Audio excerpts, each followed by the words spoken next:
আপনার computer slow অর্থাৎ কোনো ফাইল কিংবা প্রোগ্রাম ওপেন করতে অথবা রান করতে বেশ সময় নিচ্ছে, যা আপনার মূল্যবান সময়কে নষ্ট করছে। আপনি হয়তো ভাবছেন যে কম্পিউটারের র্যাম পরিবর্তন করবেন, কিন্তু আপনি জানেন কি কম্পিউটারের গতি বাড়ানোর জন্য র্যাম না, প্রথমে যেটা বদলানো দরকার সেটা হলো আপনার স্টোরেজ ডিভাইস। তো বন্ধুরা, আজকের ভিডিওতে আমরা জানবো যে আপনার কম্পিউটারের জন্য কোন স্টোরেজ ডিভাইস বেস্ট, অর্থাৎ হার্ড ডিস্ক নাকি এসএসডি। তো চলুন শুরুতে আমরা জেনে নেই যে হার্ড ডিস্ক এবং এসএসডির বৈশিষ্ট্য। হার্ড ডিস্ক চৌম্বক ডিস্ক ব্যবহার করে ডেটা সংরক্ষণ করে। এতে ঘূর্ণয়নশীল পার্টস থাকে, যার ফলে শব্দ তৈরি হয়, কিন্তু দামে তুলনামূলক কম। আরেকটি যেটি বিষয় সেটি হলো স্টোরেজ বেশি, স্পিড কম। এরপরে এসএসডি অর্থাৎ সলিড স্টেট ড্রাইভ কি? এটি ইলেকট্রনিক চিপে ডেটা সংরক্ষণ করে, কোনো মুভিং পার্ট নেই, যার ফলে কোনো শব্দ হয় না।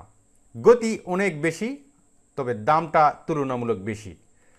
এখন আসি মূল পার্থক্যে। আসলে মূল পার্থক্য হলো হার্ড ডিস্কের দাম তুলনামূলক কম, এসএসডির দাম বেশি।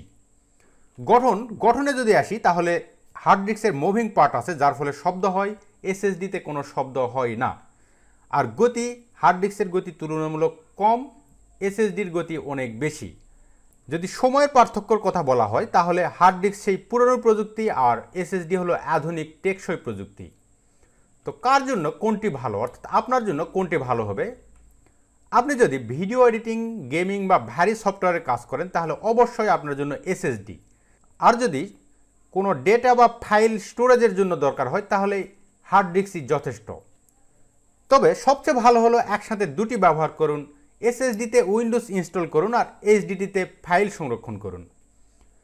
সর্বশেষে বলা যায় এসএসডি হলো বর্তমান আধুনিক প্রযুক্তি, গতি ও নির্ভরতার প্রতীক। আর হার্ড ডিস্ক এখন সাশ্রয়ী সমাধান, অর্থাৎ দামে কম। ব্যবহারকারীর প্রয়োজন অনুযায়ী পছন্দ করা উচিত। ভিডিওটি ভালো লাগলে বা আপনার যদি উপকারে আসে তাহলে কমেন্ট বক্সে লিখুন।